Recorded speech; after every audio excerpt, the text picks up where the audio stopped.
Welcome to the Sports Lab Overtime. I'm Justin Baxley, joined by Nate Bilgoray. Nate, one of our superstars from the INC. You've seen him on this show before.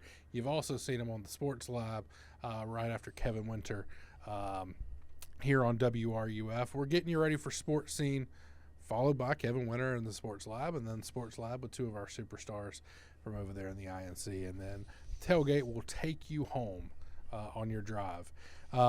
Nate, good to have you here. Yeah, great to be here. Hey, can I just say, this listening base that we've got, you are beloved listener. You're spoiled, man.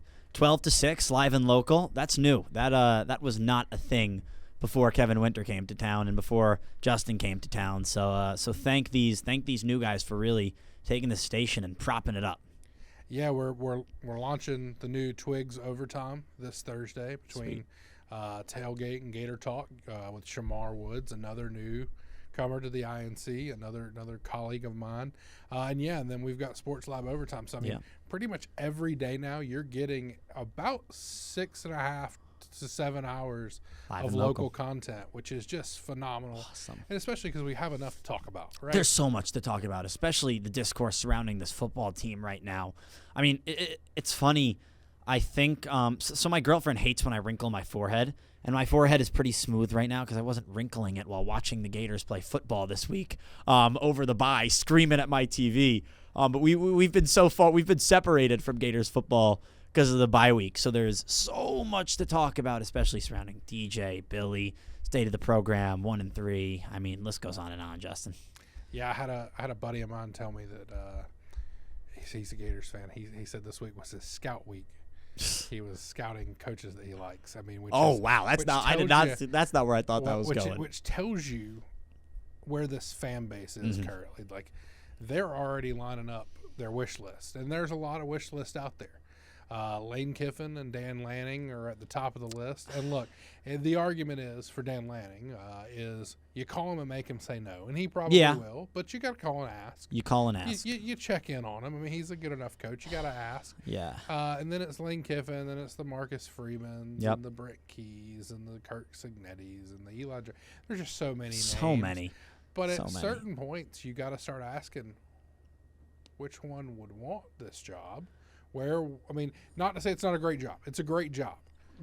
But there's a lot of expectations that come with a great job. That's the thing. Is that not right, Nate? No, I don't know. Like, Florida, if you got a chip on your shoulder and you want to prove yourself, Florida's a great job. But you're basically walking into what one of our listeners on Sports Lab yesterday called I think it was a dumpster fire, the words that were used. You're walking into this storm, this chaotic program with probably the largest expectations next to, the top tier marquee programs coming from the fan base in the nation. And you're walking into these expectations with years and years and years of failure before you that you have to kind of erase off of the chalkboard and write the course. So is it a desirable job? This will always be one of the most desirable jobs in college football. I mean, this program, the logo holds weight. The logo holds weight. I was watching Monday Night Football, Jets-Dolphins, and I saw this advertisement come on for Apple, and it was this tattoo parlor that was completely decked out in Gators memorabilia. The ad wasn't necessarily painting the Gators in a great light if you watched it, but the logo holds weight. So this is always going to be a great job. It's just right now, man, the expectations are through the roof, and the success rate just hasn't been there. Truthfully, the first time I saw that commercial, I thought it was a local commercial. Yeah, me too. And then I realized, this might be a whole national campaign. But anyway, the expectations are high. But I don't know that I would call the job a dumpster fire. And here's why. If you can maintain, if is doing a lot of work. Here we go. It's doing a lot of work. This roster, in my opinion, and I talked about this with Shamar Woods yesterday, I think this roster is a top 15 roster in the country in terms of talent. Now, if Billy is unable to navigate his way to the end of the season and keep his job, if there is a new head coach coming to Gainesville, the first thing you've got to do is try to retain as much of the talent on the roster as possible. Because Billy Napier for all the faults. Yes. For all the things that you can point to and say, the play calling's not great. The time management's not great. The development of DJ Lagway, not great. You cannot point to his ability to recruit and say it's not great, because it is. He has built an incredible roster, and you can tell that by one, that defense is nuts. Excellent. And look, I can't say that it's all recruiting, because you got a great defensive coordinator that's doing some heavy lifting there. But despite popular belief, the offensive line is technically one of the most – it is not performing to the level that it needs to, Nate Bilgoray. But on paper, and I know you don't win games on paper. But Billy put the pieces together. But Billy put the pieces together. The offensive line theoretically is one of the best in the country. The wide receivers are some of the best in the SEC, in my opinion, when it's at full health. Aiden Mizell, Dallas Wilson, Trey Wilson. Yeah. Vernell Brown, who has been just a revelation this season. Awesome. The running back room is incredible. Yeah. Incredibly deep. Right, Jaden Ball. You've got Jacoby, KD. Yep. You've got, the list goes on and on and on. The one weakness I'd probably point to is tight end, right? Like, Tony Livingston's probably a better blocker than he is a tight end. Sure. Because he was a blocker in high school. He's a tackle, I believe.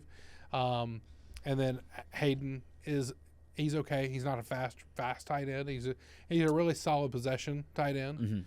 Mm-hmm. And then is it Amari Jackson? Oh yeah. He's a fast kid, but when he lines up out there, Amir Jackson. Amir Jackson. Yep.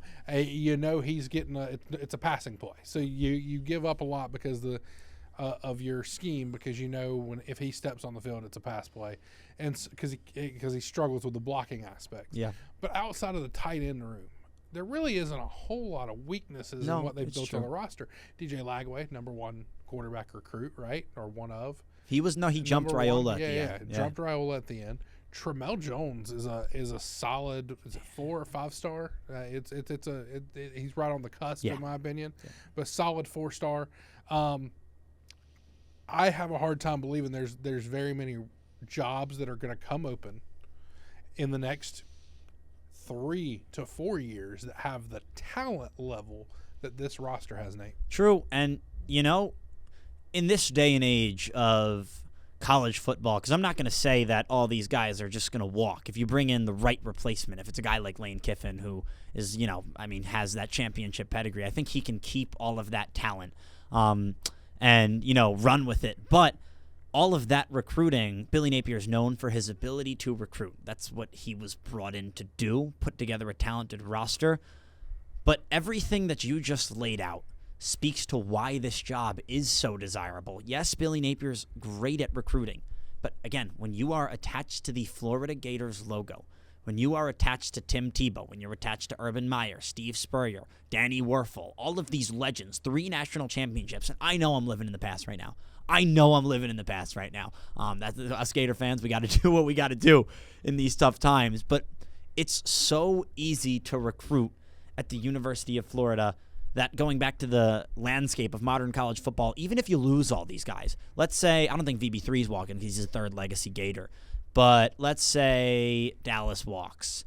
Let's say a lot of these talented guys, let's say Jaden Ball walks, because there's so much money out there. And when you lose your head coach, okay, someone else picks up the phone, gives them a call, offers them a higher paycheck. They go there.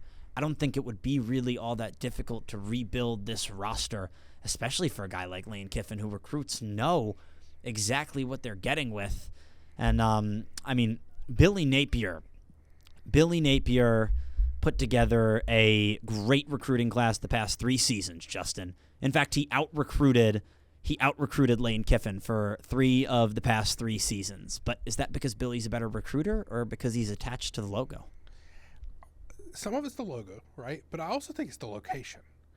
I don't know that there's a much better location to recruit than out of Gainesville, Florida. Maybe that's true. Because think about it. You have all the talent in Florida is right here. You're a few hours away from all the talent is in Florida. One of the other great states in terms of high school football talent is right above you. Yep. You're 3 hours.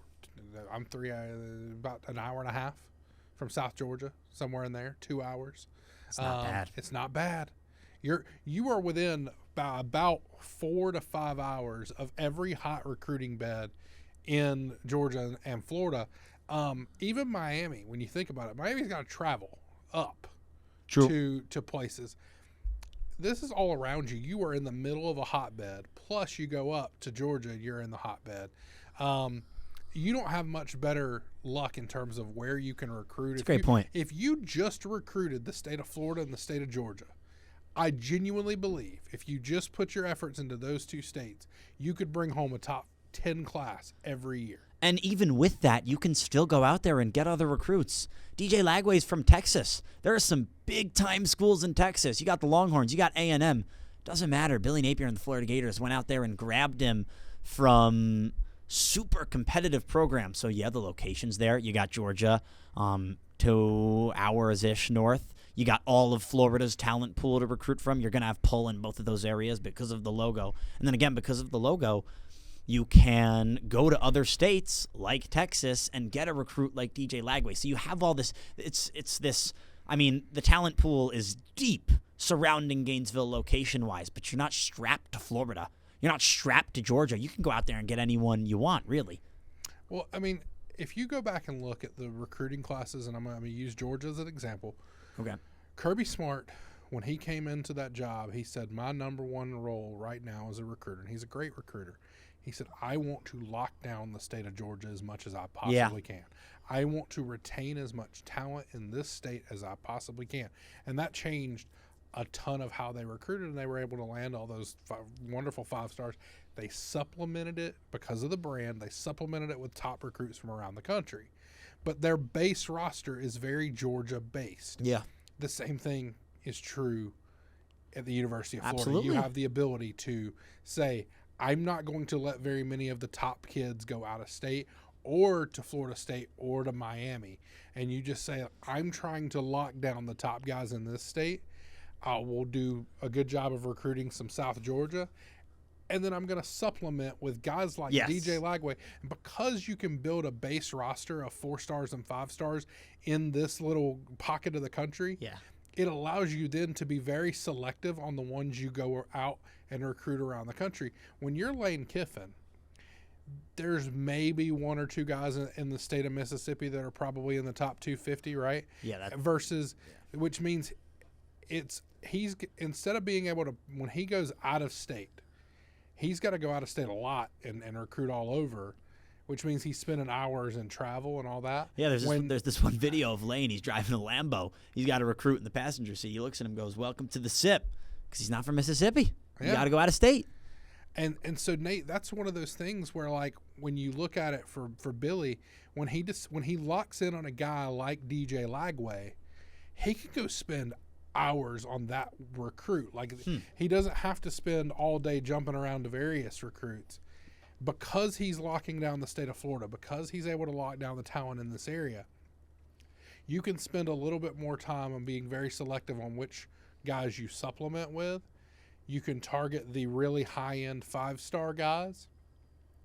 If you hit on like 3 of the 10 top non-Florida Georgia guys, you're feeling really good because you got a bunch of 4 stars out of Florida, probably some high-end 3 stars, some good 5 stars, and then you've hit on a couple 3-4 stars out of Georgia.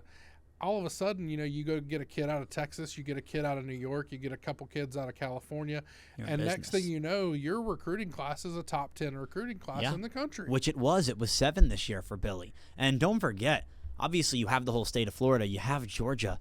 There's talent right here in Gainesville. Miles Graham, arguably Florida's best defensive player, went to Buellholz High School.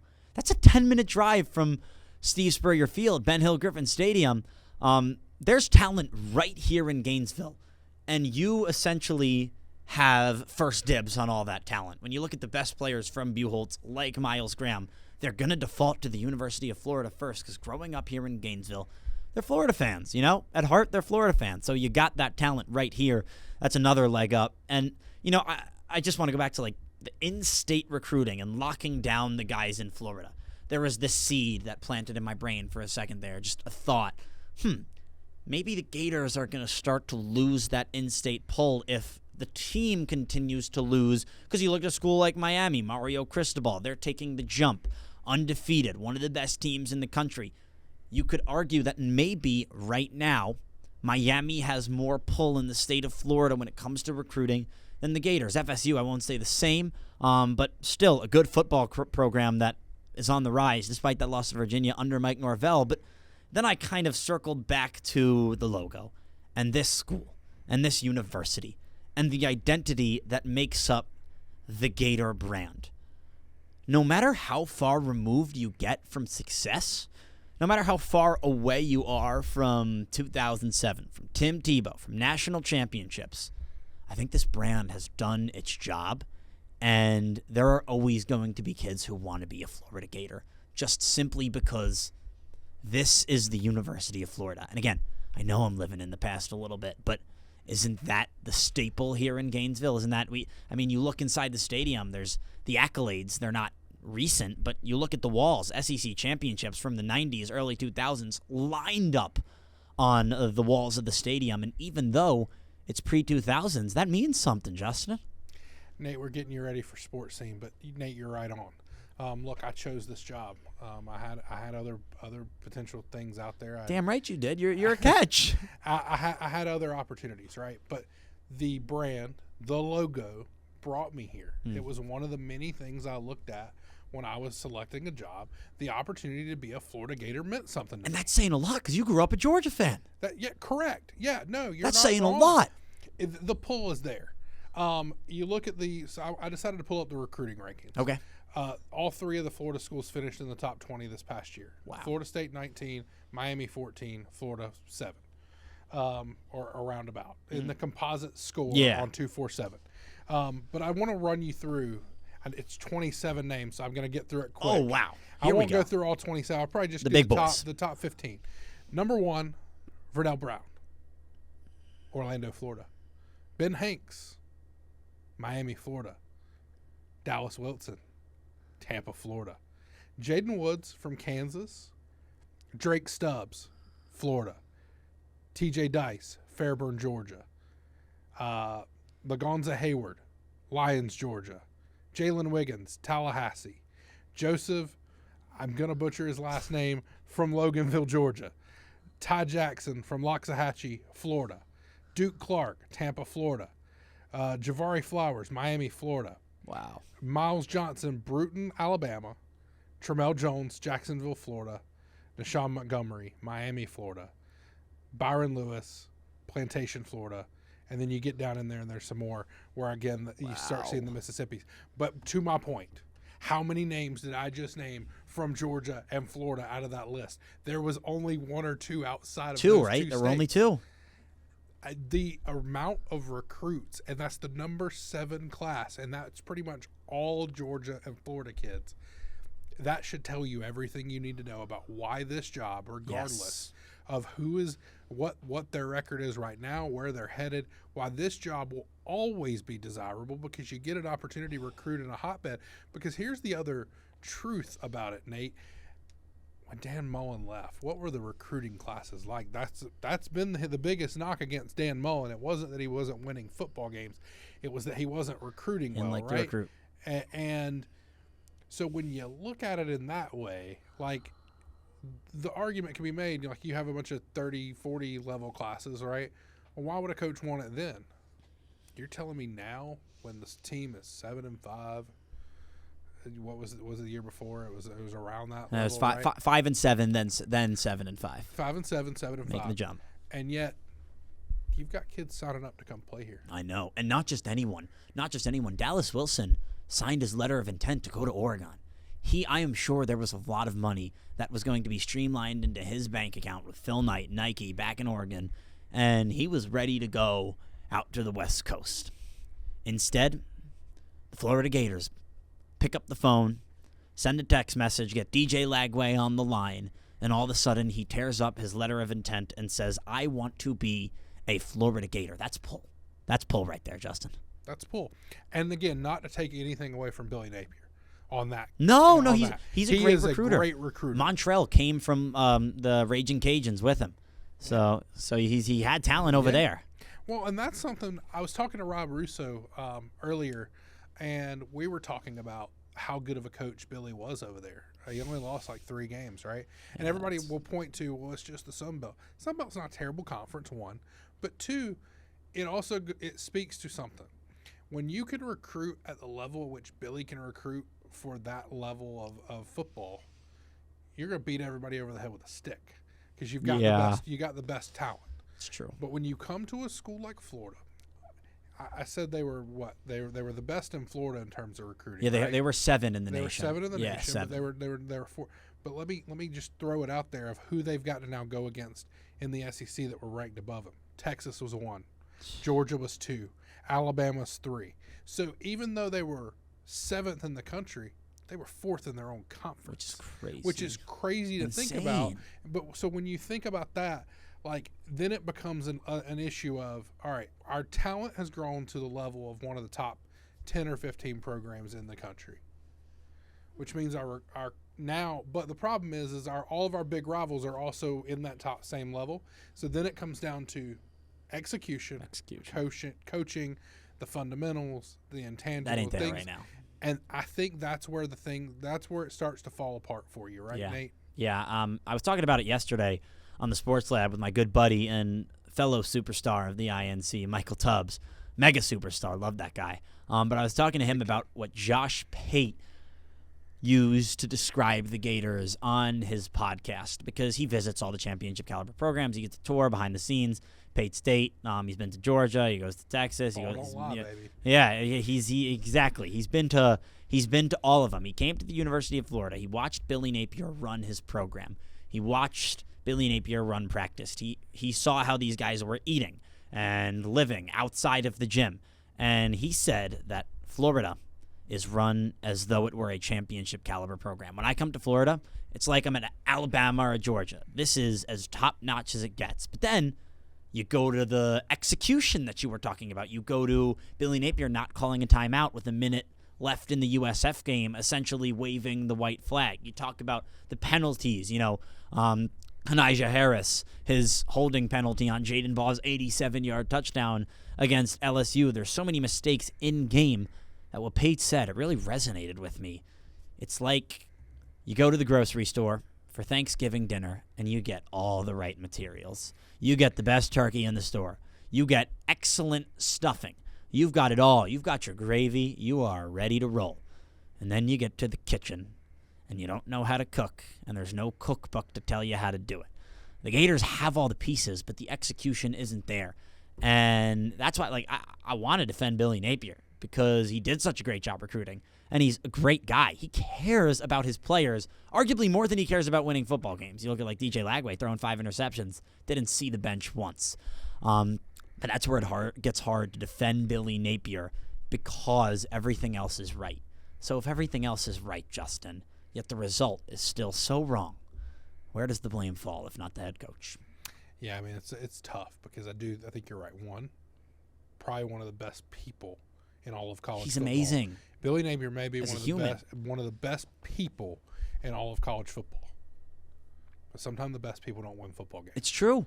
And if you're a fan, you don't care about him being the best person. You care about results. Which is, argue about that all you want. I get it. I think there's something to having a well-run program where you also are training men to go be, or training players to go be great men out in the world. True. You're right. But at the end of the day, your job is to win football games at the University of Florida. Absolutely. And right now, that hasn't been happening. So I get the pushback from the fans as well. You would love for Billy Napier to have success, because if you're actively rooting against this guy at this, I don't love that, because I want to see success for the university. I want to see success for Billy Napier, because I think he's a good person. However, I do understand that we've hit a point, right, where you just can't go through the same cycle over and over and over again. Yeah. And I think that's the thing. Right. I don't know that I could sit there as a fan and actively root like, hey, I want to lose this game so we can get rid of Billy Napier. I've never been that type of fan, and I can't be that type of fan now. However, I can also be the type of fan that says, look, even if they were to win out, I would have a tough time wanting to bring him back because I just don't want to go through the same process each and every year where we start slow, we do well, we cap out at 7-5 or 8-4, and we're left asking this question every year: is Billy the right guy for the job? So I think he's got a really tough uphill climb. I think it starts obviously with Texas this weekend. I think he's got to win out to even give himself a chance at this point. But winning out, Justin, that's the Gator. The only time the Gators are going to win out is if I go to sleep, and they do it in my dreams because I'm so disappointed about the result on the field. It's not happening. You're right. It's probably not going to happen. The odds are very, very low. Aren't the odds of them making or not winning a single game the same right now as them going all the way to the college football playoffs? They have similar. I think it's even worse. I think it. Gosh, that sounds bad. I think they have the same odds to be bowl eligible. Oh no! I could be wrong. Let me make sure. Oh no! Because I sent the stat to Kevin Winter the other day. Sent it to Kevin Winter the other day, and we talked about this. Is that it was. Yes, it is. So Florida has a 3.8% chance to lose out and finish 1-11, but the ESPN analytics also have them at 5.7% to become bowl eligible. No, that's pathetic. It's not great. Moment of silence. It's not great.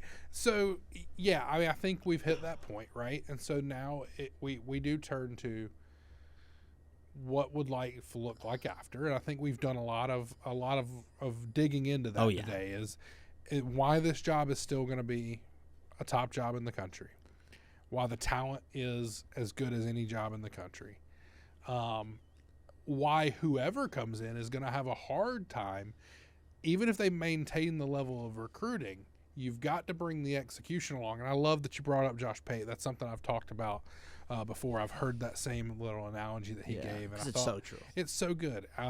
He talks about it. He's like, there isn't of the programs, the way they're run, Billy Napier runs his program like an Ohio State, like an Alabama, like a Georgia. I mean, all those top upper echelon teams, which tells you, and it really makes you wonder, if he just went and got a play caller, would it all be solved if they hired?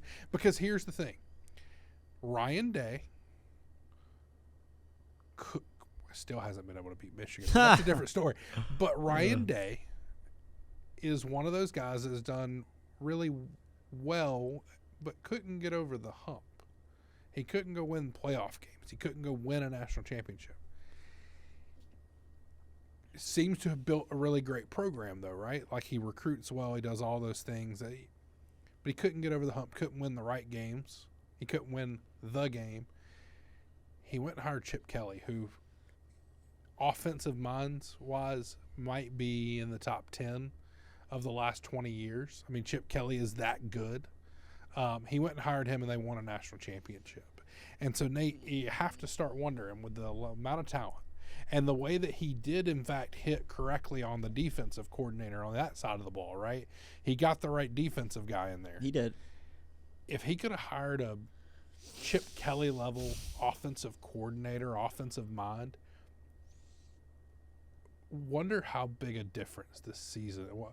And look, some of it maybe that's a moot point because it wouldn't have mattered because DJ Lagway didn't get to practice this offseason. It's not even that, Justin. I'm so tired of having this conversation. Like, I'm so sick and tired of talking about whether or not Billy Napier should hire a play caller and how it would impact the team's success. He's not going to do it. He's not. He's not going to do it. He was asked again at this Monday's presser if he was going to hire an OC, and I don't think we have the clip on hand. No. But I'll tell you what he said. He said, "This is year 8 for me, and my play calling has gotten us this far." So first of all, what a tone deaf response. Gotten us where? 20 and 22. But I'm tired of it. In fairness, Nate, what was so funny is if you watched it and you listened, he said, "It's year 8, and I've been calling the plays, and this is what's got us here." And then he said, and this is what, and then he stopped. Mm-hmm. And then he said, well, there's a lot of guys that are still out there doing this, and this. Yeah, he pivoted. So it made me realize that he realized in the moment, I maybe shouldn't have said that this is what got us here, because you're right. Where here is 20-22. Yeah. Where here is 1-3. Where here is having a top 10 or 15 roster and being outside of the top 25 because you've lost 3 straight games to Power 4 or 3 straight games to Division I opponents, not even Power 4 or Power 5 opponents.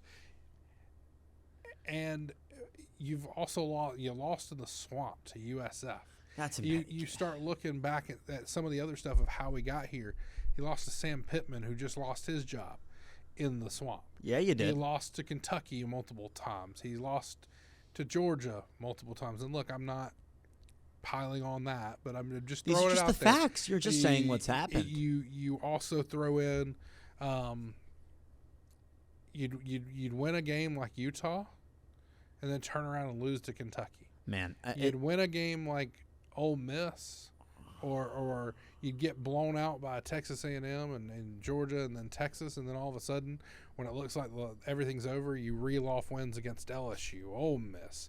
And so where here got us is a very inconsistent run. Yeah. And I think that's at the end of the day, we have to start looking at the 22 losses.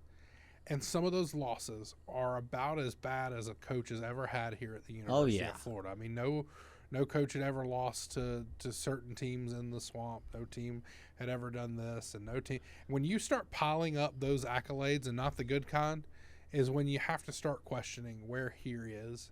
And I don't know that we really want. If I'm Billy Napier, I don't want people looking at where here is. And it's just unfortunate to see what Billy Napier has allowed to happen in the swamp this year beyond just losing football games.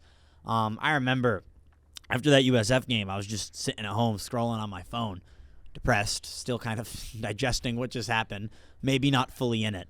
And I go on Instagram and I see this video of Alex Golish and all the USF assistant coaches screaming, running around Ben Hill. I think broke the elevator. They broke the elevator because they were celebrating in our house, in the Gators' house.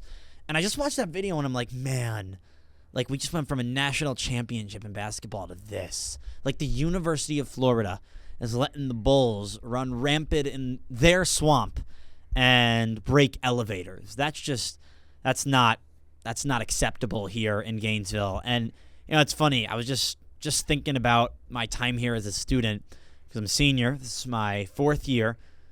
And if you could build a time machine, Justin, send me in it to deliver freshman year Nate one message, the last thing freshman year Nate would have expected you to say was that Utah game with Anthony Richardson, his first game as a student here, would be the high.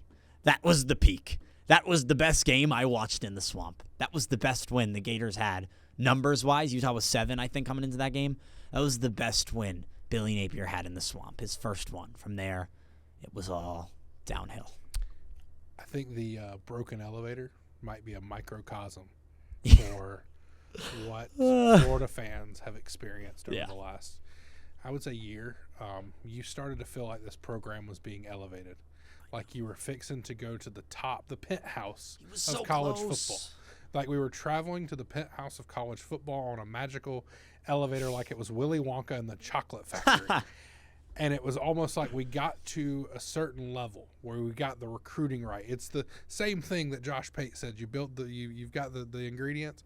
We've got this great ride going. We're up the Chocolate Factory. We're about to step off and get everlasting gobstoppers like you've never seen before. And then the elevator breaks. And then it starts free falling. And you get put back, and now you're back in the house with all your relatives, and you're looking around like, I thought I won the golden ticket. Where did it go? And that's what this feels like right now, Nate. And then you look up above you, and there's USF on your elevator. There's Alex Golish with his own golden ticket to a Power 4 job, and he earned it in your house. So yeah, I'm just a little tired of having these same conversations week after week after week after week, and it goes back to the point. Like, even if Florida wins out, it's not happening. It's not happening. Even if Florida were to win out, I wouldn't feel comfortable with Billy Napier as the head coach of this team going forward because of the losses that he's incurred. And now here we are, 1-3 for the first time since 1986. I'm sure you've had that stat pushed in your face for the past 2 weeks because of the bye week. But here we are, Gators 1-3, fans disappointed. and you pretty much get nothing out of a Texas win in a game that was circled on the calendar as the biggest game of the year. All you're getting is a morale boost. All you're getting, if you do somehow beat Texas and Sark and Arch Manning, is just a bone for this team of dogs who's freaking hungry, man. Hungry for something. It's just a morale boost. Because, I don't know, Justin, let me just pose you a question. If Florida does go out there and beat Texas, does your opinion of Billy Napier and the state of the program change? I don't know that it changes. Well, I'll say this. It depends on what happens in this game. If they come out and they fight just absolutely fight to a level and they destroy Texas. I don't know that it necessarily changes, but I open my eyes a little bit and I take a step back and I say, okay, let's see you do it again. And then if you beat Texas A&M, do it again and do it again and do it again. I need to know that if I'm going to give you one more year, I need to see the consistency of it all. I don't think it's going to happen. Let me preface that now. There you go. But I have to see. You're asking me, would it change it? No, because I need to see it week to week, because it goes back to what I just said. You'd have a Utah win and then you'd lose to Kentucky. And it would be very, I won't say Billy Napier-esque, but it would be it would be very Billy of him to win against Texas, squeak out one on the road at Kyle Field, and then come back home and lose to Mississippi State to homecoming. You can't tell me that's not in the realm of possibility for this team. This team ain't winning in College Station. Texas A&M is the real deal. They ain't winning. And Marcel Reed can move. This team struggles with mobile quarterbacks. They always historically have. Yeah, you lose. That's another thing. Like, we talked about it on the sports side yesterday, Michael Tubbs and I. Again, Michael Tubbs, absolute superstar. But this defense, you can only hang on for so long. And as the rope gets thinner and thinner and thinner, it's like in a cartoon, whether you're watching Tom and Jerry or whatever it is, you see someone hanging off a literal line of rope, and the animation of the rope gets skinnier and skinnier and skinnier until it snaps. And Jerry falls. And all of a sudden, the scene and the vibe of the cartoon is changed. This Gators defense is hanging on by a skinny little string. And now, today, it was announced Aaron Gates, 4 to 6 weeks, shoulder surgery. Dijon Johnson, out for the season. Caleb Banks, done. So you're losing your best players, and your offense isn't producing. How long is this defense going to be able to go out there and put their best foot forward? Yeah, unfortunately, like you said, Gates being announced out yesterday. We lose Dijon, we lose Banks, we lose. I mean, the injuries have piled up on that side of the ball, and they've really been, I guess, kind of holding the gauze on the wound, so to speak, to keep this from being a full blown hemorrhaging type situation, right? Like, if not for this defense playing out of its mind, I think we may be looking at a situation where, they lose in Death Valley, 35-10. Oh yeah. They lose to Miami, 45-7. Even that USF game, if they had played any lesser than they played well. If they played lesser than that, that game ends up being maybe a 28-16 type game. That's the kind of trajectory we're on if the defense doesn't show up. And eventually, the dam's going to break, and eventually they're going to let up a game where they're going to give up 35 points, because it's going to happen at some point. Oh, yeah. I wouldn't be surprised if it's this week or next week. Exactly. Kevin and I were looking at the stats. Georgia's year where they won the national championship, they averaged, and this is insane, 9.5 points per game total defense. 9.5, wow. But do you know they gave up like 35 or 40 to Alabama in the SEC championship, which tells you how good the rest of the season was. But that also and let me tell you, Florida 16.6 this season, which is not that far off really in the grand scheme of things. It's a score away. So when people say this defense isn't elite, it is. It's an elite defense. But even the most elite defense that I can remember in a very long time, in Georgia giving up 9.5 points per game, even they gave up 30-something to Alabama team. It makes you sit back and go, when is the 35-point game coming for the Florida defense? It may very well be this weekend. And with all these injuries, is it just going to be one? That's my concern. Yeah, like, for Georgia, it happened in the SEC championship game. We're talking about this defense falling off a cliff after 4 games of football. So it's a total different situation. Yeah. And once that, gauze, as you were talking about, comes off, is the bleeding going to stop? I don't know. I don't know. But what I do know. What do you know? What I do know is Sports Scene is coming up next. I appreciate everybody for joining us here on Sports Lab Overtime. Get ready for quite a few hours of 100% local content. You've got Sports Scene coming up next. You've got Sports Lab with Kevin Winter, Sports Lab with some superstars over in the INC, and then finishing up with the tailgate. They're going to take you home on your drive. Nate, thanks for joining us today. We appreciate you having you on. Thank you so much for having me. It's always a pleasure being here. Remember, live and local, 12 to 6, ESPN WRUF. This is the station to listen to if you're hungry for Gators content here in Gainesville. Home of the Gators. Home of the Gators, baby. Thank you, Nate.